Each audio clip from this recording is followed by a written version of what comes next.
Ռաֆո բաժարից ուրիշ երեխուն կփրկես հրշանդ։ Հրշեջ ծառայություն արդեն եկել է։ Ասենք թե հա։ Դե ում կհասնեն երեխուն փրկել։ Սանես։ Գժվել ես դու պետք է երեխուն փրկես առաջին ինչու՞մ։ Կյանք նայ բաժարնիկները եկել են արդեն իրանք մեր հարկերից վճարվում են։ Հիմա ես ու իրանք չեմ խանգարի։ Թող իրանք երեխուն փրկեն, ես իմ փուչուրին, իմ շունիկին ես բաժարնիկների գործն է, ես չեմ սիմ խառնվեմ ուրիշի գործին։ Եթե ես ու շունը տեղ արվենք, դու շանդ կփրկեր, չէ։ Ինչքան լավ ես արդեն դու ինչ ճանաչում։ Այդ համար է մենք ընկերներ ենք, որովհետև դու ինձ հանգիր գիտես։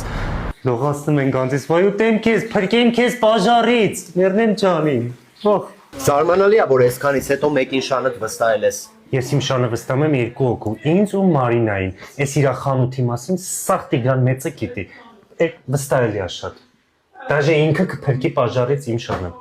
Այն ինչքան հարմար է մտածես, տեղ էլ վամպիրի սա դրե։ Մարթա, մեծ սրտով Մարթա։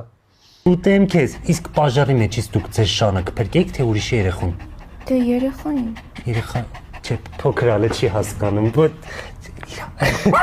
իրա